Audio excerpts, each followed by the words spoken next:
Hey everyone, welcome back to my channel. So today I'm going to tell you about one of the most awkward and uncomfortable situations I've ever been in. It all started when I went over to my friend Jake's house after school.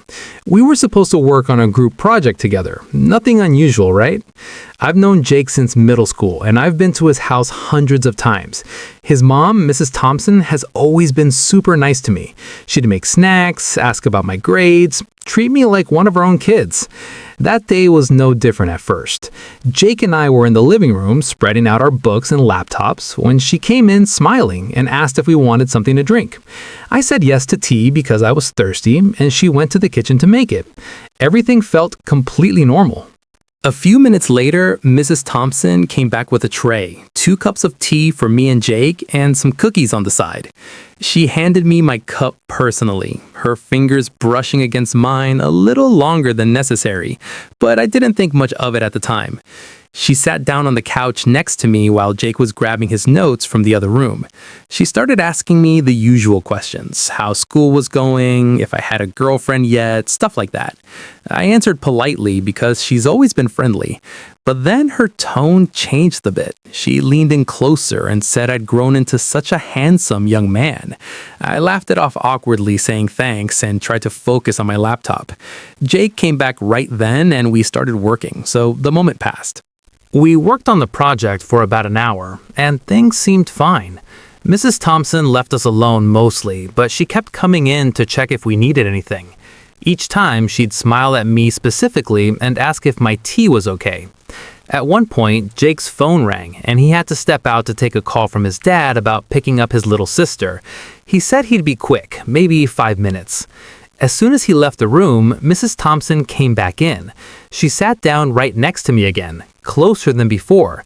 She started talking about how hard it must be being a teenager these days, and how she remembered what it was like to have crushes and all that.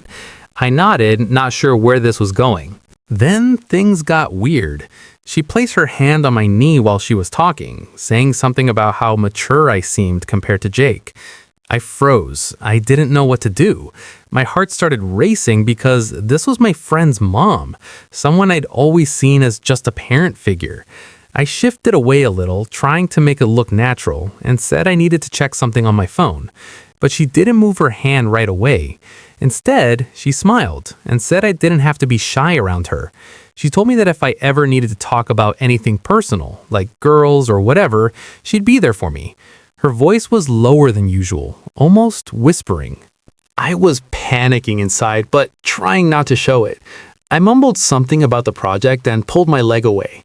Finally, she removed her hand, but then she leaned even closer and said I had really nice eyes. At that point, I felt so uncomfortable. I've heard stories about stuff like this happening, but I never thought it would happen to me, especially with someone twice my age and my best friend's mom. Just then, I heard Jake coming back down the hall, and she quickly sat back up straight, acting like nothing happened. When Jake walked in, she stood up and asked if we wanted more snacks, all cheerful again. The rest of the time we worked, I couldn't concentrate. Every time she came into the room, I avoided eye contact. I kept thinking about what just happened and whether I imagined it or if it was real. Jake didn't seem to notice anything off, which made me feel even more confused. Was I overreacting?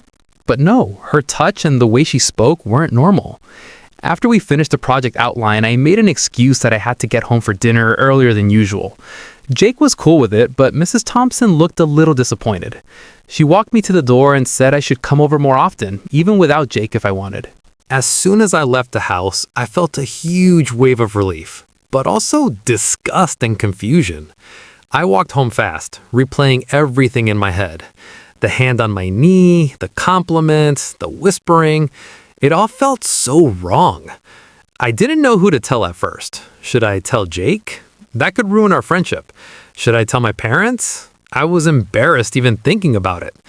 That night, I couldn't sleep. I kept wondering if she does this to other friends of Jake's or if it was just me. I felt guilty for some reason, like maybe I encouraged it by being polite, but I know that's not true. The next day at school, Jake asked why I left so early, and I just said I had family stuff. I avoided going to his house for weeks after that. Whenever he invited me over, I made excuses.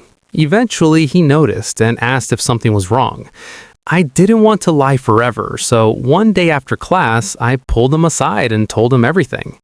I was nervous he wouldn't believe me or would get mad, but he listened quietly.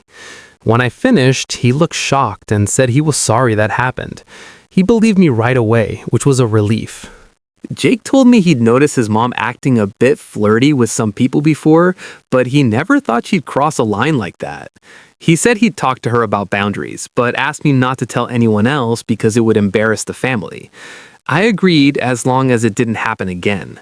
Since then, I've only been to his house when his dad is home, and Mrs. Thompson keeps her distance now. She still says hi politely, but no more touching or weird comments. It's awkward whenever I see her, though.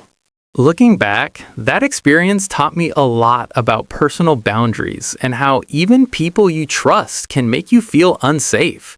It doesn't matter the age or relationship. Unwanted advances are never okay. I'm glad I spoke up to Jake eventually because keeping it inside was eating at me. If you've ever been in a similar situation, know that it's not your fault, and talking to someone helps. Thanks for listening to my story. If you've had something like this happen, share in the comments anonymously if you want.